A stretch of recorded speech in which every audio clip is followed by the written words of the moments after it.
j'arrive un petit peu plus vulnérable parce que je suis extrêmement fatiguée. Et je me suis dit, j'aimerais venir parler des vraies affaires. Le contexte du podcast va peut-être être un petit peu différent de quoi est-ce que je t'amène habituellement parce que c'est vraiment suite à un vécu qui est tout frais, qui s'est arrivé hier. Je me suis pognée solide avec ma fille hier. Puis, ça m'a vraiment rentré dedans. Ça m'a brassé. Même si que je fais du travail profond sur moi depuis plus de 10 ans, ça continue à me brasser pareil quand ce que j'ai des chicanes avec mes enfants. Puis surtout, lorsque des fois c'est dans des chicanes qu'on entend des choses de l'autre, c'est comme si que l'autre personne ou toi, tu exploses ou l'autre personne explose. Et on se fait dire des choses ou des reproches que on s'avait pas fait dire avant parce que la personne gardait tout en dedans. Fait que des fois, il y a des grosses vérités qui sortent quand on se chicane. Alors, bienvenue au podcast Ma Vérité. Mon nom est Joanie. J'espère que tu arrives bien aujourd'hui, belle femme. J'espère que tout va bien de ton côté. Et j'avais envie aujourd'hui de faire un genre de podcast pour que tu te sentes que tu n'es pas seule, que tu n'es pas seule dans ton rôle de mère, que tu n'es pas seule à vivre des challenges avec tes enfants. Je voulais te montrer que moi aussi, même si que je travaille dur puis que je t'aide avec ton bien-être, que je viens ici à chaque semaine te communiquer des tips puis te donner des trucs, des astuces qui m'aident à traverser des défis, certains trucs, certains challenges spécifiques que je peux vivre, ben, je suis pas une mère parfaite. Et sais-tu quoi? C'est correct. C'est pas parce que je suis une mère consciente que je suis une mère présente que je fais pas des erreurs. C'est pas parce que je suis une mère consciente puis je suis une mère présente que mon ego prend pas le dessus des fois. C'est pas parce que je suis une mère consciente et une mère présente que je déçois pas mes enfants, que je suis pas une bitch à leurs yeux puis que je leur fais pas de peine. Donc, c'est ça que je viens te parler aujourd'hui. Puis, je suis pas venue ici non plus pour te dire comment ça s'est passé, qu'est-ce qu'on a dit, qu'est-ce qui était le sujet de la chicane. C'est même pas ça que je viens de parler aujourd'hui. Je viens vraiment te partager un moment qui m'est arrivé, puis qu'est-ce qui m'est passé par la tête. Puis, je te dis là, comme là, ça fait à peu près 24 heures que c'est arrivé, puis ça m'a vraiment beaucoup brassé. Mais je pense aussi il y a un manque de sommeil là-dedans aussi, là, dernièrement, là, je sais pas toi, là, juste une parenthèse par rapport au sommeil, mais Jizo, je suis pas capable de me coucher le soir, puis je suis pas capable de me lever tard le matin à cause le soleil plombe dans la chambre, fait que je me lève tout le temps avant 7 heures, pas lève du lit, je me réveille, puis là, je peux plus m'endormir, même s'il me reste 20 minutes à dormir. Fait que je pense qu'il y a aussi ça, un build-up de fatigue accumulée qui est tout à fait comprenable dans ma situation, là. Ça arrive, là, des fois, on a de la fatigue accumulée, puis c'est correct. Euh, mes journées sont tellement pleines que le soir, j'ai de la misère, ça me prend du temps à décompresser de ma journée. Il y a peut-être la préménopause là-dedans, hein? Do you relate? Can you relate? Ah, ça a été beaucoup, les derniers mois, beaucoup tumultueux. Ça a été des mois tumultueux, puis ça continue. Puis je pense que ça va continuer pour un autre mois. But c'est juste pour dire, en tant que mère, on fait de notre mieux. On fait du mieux de nos connaissances. On fait du mieux qu'on peut de quoi ce qu'on vit ici maintenant. Donc, si comme t'es comme moi, tu as une fatigue accumulée ou tu vis du stress en dehors de la famille, en dehors de la maison, ça peut t'affecter en tant qu'humaine. Puis après ça, en tant que dans ton rôle de mère, ça peut venir affecter aussi, ça peut venir ébranler des choses. Tu sais, comme ton parenting peut changer, tu sais, comme tu peux faire des erreurs, puis mais sais-tu quoi? L'important là-dedans, c'est reconnaître que tu fais des erreurs, tout simplement. Et si tu écoutes ça aujourd'hui, je sais que tu écoutes ça parce que tu es une mère consciente, puis tu es une mère présente, puis tu veux faire de ton mieux pour tes enfants. C'est pas la mère qui s'en fout de ses enfants, pas qui s'en fout de ses enfants. Ben oui, il y en a qui s'en foutent de ses enfants, mais je veux dire, il y en a qui s'en foutent juste. te faire mal ou faire pleurer ou, tu sais, il y en a toutes sortes de monde, right? But t'es ici parce que tu veux te faire de ton mieux, puis tu veux, puis parce que t'es une bonne mère, tout simplement, OK? So, qu'est-ce qui m'est, comment est-ce que je m'ai sentie dans cette relation, dans cette dispute-là? J'ai réalisé que ça commence juste. So, je sais pas si toi, t'as comme une pré-ado, t'es ou t'es dans l'adolescence en ce moment. Je me rappelle d'avoir lu un texte il y a plusieurs années d'une maman qui était maman d'une préado. Ben, à ce temps-là, à notre trois, là. Ben, dans ce temps-là, c'était peut-être juste une de ses filles. Puis j'ai lu le texte, puis j'étais comme, oh my God, OK, moi, je suis pas rendue là, là. Tu sais, là, comme, oh, c'est encore loin. C'est encore dans 5, 6 ans. Ben là, c'est là, là. Tu sais, c'est ça, ça commence, là. Tu sais, fait que, puis je sais que j'ai pas les deux pieds dedans encore, là. Comme, comme le pire est pas là encore, là, tu sais. So, ça me fait juste réaliser que anything can happen. Je sais pas pourquoi hier, c'est la prise de conscience que j'ai eue. Je me dis, oh my God, comme ça peut venir pire. Puis j'ai vu la montagne, j'ai vu le pire scénario, j'ai vu jusqu'à où ce que tout ça pouvait aller juste avec une chicane. Juste comment est-ce que je l'ai vu réagir, tu sais, comment est-ce que je l'ai vu, euh, ouais, émotionnellement, jusqu'à où l'émotion peut aller. Puis moi, dans cette situation-là, oui, à un moment donné, oui, les couteaux volaient bas, là. Tu sais, je veux dire, je criais après, puis comme, j'essaie de me faire comprendre, puis j'ai eu ce moment-là que ça s'astinait, tu sais. Mais après ça, il y a eu un moment que j'ai arrêté de m'astiner, puis j'ai arrêté de... J'ai essayé de pas être dans la colère, j'ai essayé de pas me laisser trigger, parce que nos enfants connaissent nos points faibles, hein. Ils vont, ils vont, ils vont pitonner sur le bon piton, tu sais. Puis des fois, je me dis, oh my God, Kylie Wise, elle va peser sur des choses qui fait que elle est pas folle. Elle est vraiment pas folle, elle est smart. Elle sait quoi ce qu'elle veut, elle sait quoi ce qu'elle vaut, elle sait qui ce qu'elle est. Fait que, tu sais, moi, quand ce que je vois ça, je me dis, wow, tu sais, comme c'est quand même, je pense qu'elle va se rendre loin dans la vie, ma fille, tu sais. Juste la façon qu'elle tient son bout, tu sais, puis qu'elle tient son point, puis c'est comme, j'admire ça parce que moi, quand j'étais jeune, j'a- j'allais pas jusqu'à là, là, parce que j'étais super, ah, c'est vrai que je tenais le bout pareil à mon père. Je tenais mon bout, mais c'était différent le parenting dans notre temps, là. J'irai pas en détail, mais mettons qu'on se faisait taire assez vite. Ben aujourd'hui, on peut pas faire la même parenting qu'on faisait quand on était nous autres enfants, right?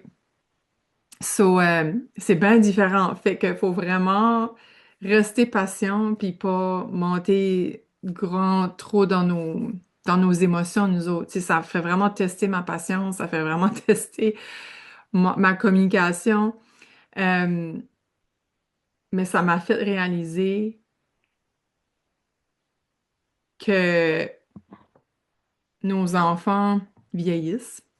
Puis il y a comme pas grand-chose qu'on peut faire. Tu sais, comme avant, tu sais, un petit enfant, tu te formais ça, tu disais va dans ta chambre pendant 5 minutes, puis aller dans sa chambre pendant 5 minutes. Ben, tu sais, pas tout le temps, mais comme tu sais, il y a une façon de discipliner son enfant que c'était plus facile. Tu sais, tu pouvais le porter, l'amener dans sa chambre, mais là, un ado, tu peux pas faire ça, là. Tu sais, tu peux pas la porter dans sa chambre.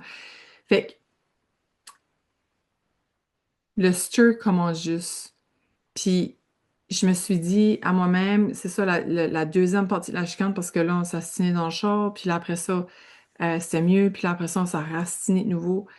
Ben, la deuxième partie, moi, je trouve que j'ai resté calme, j'ai pas crié après, j'ai comme, j'étais fière de moi, actually. Puis, comme mon chum m'a dit, tu t'astines avec parce qu'elle te ressemble, parce que vous s'astinez parce que vous êtes pareil, tu sais. J'ai dit, ouais, mais je file pas que je m'ai astinée, je file que j'ai resté calme, j'ai resté dans mon power. Comme, j'étais plus comme lay back. J'étais comme en dehors de l'émotion. J'étais juste retirée un peu de la dispute,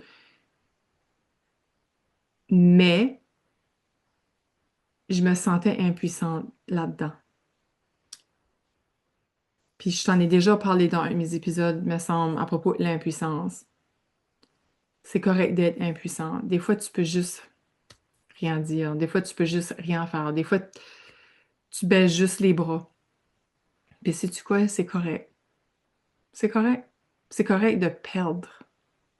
C'est correct d'avouer que tu peux plus. Puis tu as besoin de prendre un recul.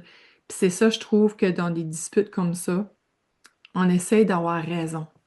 On essaie, c'est qui va avoir raison dans cette situation-là? C'est qui a tort? Ou là, on essaie de montrer que l'autre a tort, puis que nous autres, on a raison. Puis ça, c'est toujours notre ego. Dans une dispute, c'est le ego qui prend le dessus. C'est pas l'amour, c'est le ego. Puis c'est correct d'avoir des chicanes. C'est sain d'avoir des chicanes dans une relation, surtout avec tes enfants. Parce que ça montre, moi ça m'a démontré le power qu'elle avait, oui. Elle te chante son bout, puis elle sera pas marcher sur le dos, là, ça c'est sûr. Puis c'est correct que toi, tu sois en colère de ça. Tu sais, tu sois en colère, puis c'est correct que ton ego monte, puis c'est correct. Tout est correct finalement dans une situation-là. C'est juste de, après ça, prendre un recul, faire wow, ça donne plus rien, là. Là, nos émotions parlent par-dessus notre humaine, par-dessus notre personne. C'est plus moi qui pense, c'est l'émotion. Puis je vais dire des choses méchantes. Donc, j'ai besoin de prendre un recul. J'ai besoin qu'on se sépare, comme toi, tu vas dans ta chambre. Je reste ici ou je vais dans ma chambre, whatever. I need a break. I need to, comme, take a step back parce que là, tout quoi ce que je dis, ça marche plus parce que là, la tête en bas. Parce que tu essaies de trouver le meilleur argument, hein. Quand, ce que, quand c'est en dispute comme ça, tu essaies de trouver la meilleure chose qui va la boucher, mais tu te réalises, tu finis par réaliser, il n'y a rien qui la bouche, là. Elle continue, elle continue, elle continue. Fait que ça, finalement, au final, ça donne plus rien. Mais il y aura il y a, comme ça fait pas de toi une mauvaise mère parce que tu chicanes avec ton enfant. C'est juste ça. Le point aujourd'hui, c'est juste ça que je veux. Je veux te reassure aujourd'hui.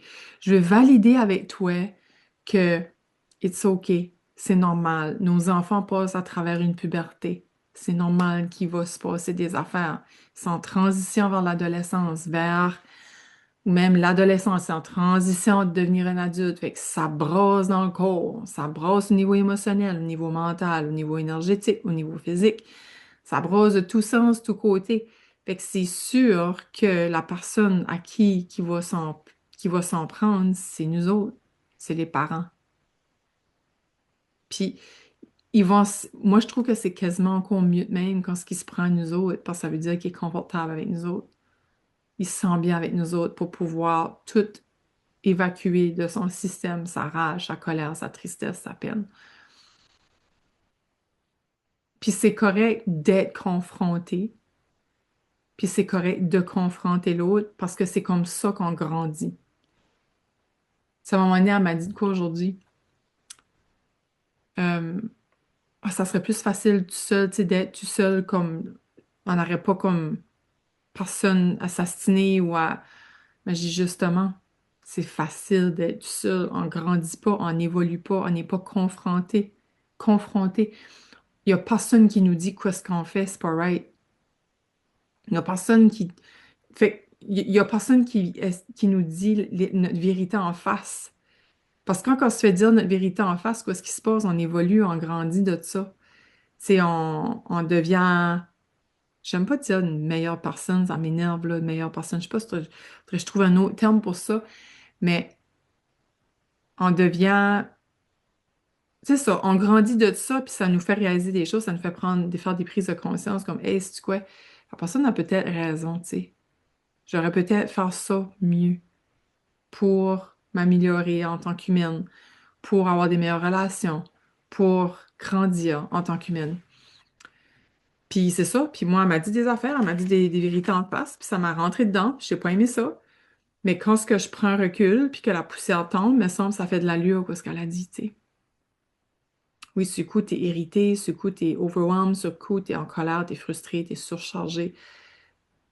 Mais après ça, quand ce que tu reviens dans la scène, à la scène, c'est comme, OK, wow. Ouais, elle avait peut-être raison là-dessus, finalement, tu sais. Puis, nos enfants nous aiment, no matter what. Des fois, on a l'impression que nos enfants nous aiment pas par rapport à qu'est-ce qu'ils disent à notre sujet, puis c'est comme on est les pires parents du monde, mais ça a l'air, ça fait partie du process qu'ils vont nous détester, pour vrai. Puis après ça, demain, ça va être correct. Ça fait pas des... Ça fait partie du voyage, ça fait partie de la journey, notre journey de traverser ça, et ça fait partie de leur journey aussi de nous détester puis de nous envoyer au job, puis nous envoyer CHIER. Fait que arrête de vouloir être la mère parfaite. C'est correct d'être une mère imparfaite, puis de faire des erreurs, puis d'être vulnérable, puis d'être impuissante, puis de laisser ton ego s'emporter. Tout est correct. Je t'invite vraiment quand ce que tu auras une chicane avec ta fille de 12 ans ou ton gars. Ça a l'air, les gars, l'adolescence est moins pire que les filles. Mais surtout, c'est une mère, c'est surtout entre les mères, entre les femmes, entre les filles que ça se pogne, les couteaux volent bas, là, c'est intense. Euh, juste, à un moment donné, un petit conseil, un petit tips, comme, OK, tiens ton bout, laisse pas l'émotion monter, tiens ton bout, parce que t'es mère. Laisse pas faire quoi ce qu'elle veut. Surtout si pour toi, comme ça serait tellement plus facile de la laisser faire quoi ce qu'elle veut. Tellement plus facile. Mais c'est pas ça notre job. Notre job, c'est de poser un cadre. Notre job, c'est de leur donner un safe space.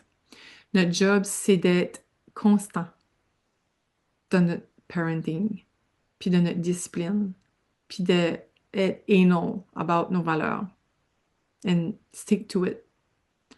Parce qu'un enfant, c'est qui se fait barouetter d'un bout à l'autre, qui se fait dire oui aujourd'hui, qui se fait dire non demain, oui après-demain et non après. Tu sais, ça, c'est la pire chose pour l'enfant. Il va se sentir instable. Il va se sentir pas du tout en sécurité parce qu'il sait pas par quel pied danser.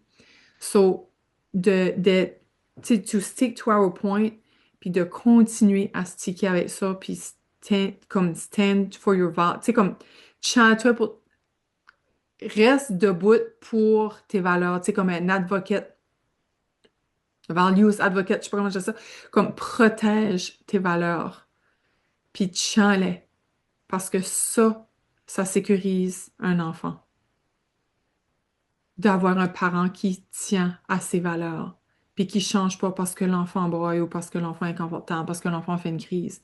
Non, il stick to it, parce que c'est ça, c'est. That's it. Il n'y a pas rien d'autre à dire. C'est ça, c'est ça les valeurs de la maison. Puis ça doit être respecté. Tu veux faire partie de la famille, il y a ça qui doit être respecté dans la maison. That's it. Mais il va y en avoir des chicanes, puis il va y en avoir des disputes. Ça fait partie de leur développement. Ils vont nous challenger. On va les challenger. C'est notre job de les challenger, mais c'est leur job aussi de nous challenger. Tu sais, quand tu penses à ça, nos enfants n'ont pas de job. Fait que leur job, c'est de nous challenger. Notre job, c'est de nous tester, puis c'est de nous faire chier, puis c'est de nous faire voir les choses différemment. C'est toute une ride. C'est toute une ride d'avoir des enfants, hein. Fait que, juste une dernière chose, comme que je te dis, ton enfant veut juste que tu sois régulé et non parfaite. Il veut juste de l'affection. Il veut juste être aimé. Et ça fait partie de la journey de s'astiner, puis d'avoir des points de vue différents. C'est correct. C'est correct que ton enfant pense pas comme toi. C'est ça que tu veux. Tu veux qu'il soit unique, qu'il pense à sa façon à lui. Tout est parfait. Puis, c'est qu'il faut prendre du recul, hein, dans la chicane. Si tu vois que ça monte trop haut, que là, ça marche plus, que l'émotion prend trop le dessus, on prend un recul, on demande pour un recul, puis on en discute demain. C'est pas obligé d'être réglé tout de suite. Pas besoin, pas besoin de devenir que ça se règle maintenant parce que tu sais comme moi, une chicane se règle pas tout de suite. Faut que la poussière tombe, qu'on penche chacun de notre côté, puis là, on a des solutions, me semble, qui viennent un coup que l'émotion est descendue. Quand l'émotion est là, ça marche plus. any emotion, t'es plus là, là. Comme tu penses plus rationnellement ou tu penses plus normalement comme tu penserais sans émotion, right? Pas sans émotion, mais comme une émotion normale. Donc, quand l'émotion est là, ça donne rien de prendre des décisions, ça donne rien de trouver des solutions. Attends, attends. Ça, c'est la décision la plus sage à faire. Puis c'est correct que demain, que ça se règle demain, tu sais. Donc, c'est pas parce que tu vis des conflits avec tes enfants que t'es pas une bonne mère. OK? Une mère consciente, ce n'est pas une mère parfaite. C'est une mère qui fait des erreurs. Puis c'est une mère qui a conscience qu'elle fait des erreurs. Puis elle fait en sorte de s'excuser, puis de le reconnaître, puis s'excuser à son enfant. Puis parce que là, quand ce que tu montres à ton enfant que t'es pas parfaite, ben ça montre à ton enfant aussi qu'il n'a pas besoin d'être parfait, right? Puis on veut pas donner cette pression-là à nos enfants. Fait que si jamais que tu voudrais un résumé de quoi ce que je t'ai partagé aujourd'hui, je peux t'envoyer une belle affiche qui résume toute notre discussion d'aujourd'hui. Ça me ferait plaisir de t'envoyer ça. Tu peux venir me voir en privé sur les réseaux sociaux. Les liens sont juste en dessous de la vidéo ou en dessous du podcast. Tu peux juste cliquer, venir me voir en privé. Puis n'oublie pas de t'abonner à ma chaîne de podcast ou à ma chaîne de YouTube. Tout dépend d'où tu m'écoutes. Et de partager autour de toi, hein, pour montrer que je suis avec toi, je suis de tout cœur avec toi. On est des mamans, on fait de notre mieux. Et c'est ça qui est la beauté de ce site, c'est qu'on est imparfait. Puis on parent à notre manière. Chacune a sa façon de parenter, puis c'est ça qui est beau. Parce que ta façon de parenter est parfaite pour tes enfants. Fait que je te laisse là-dessus. Merci de partager autour de toi et t'abonner à ma chaîne. Et je te vois la semaine prochaine, belle femme. À très bientôt. Bonne journée à toi. Bye bye.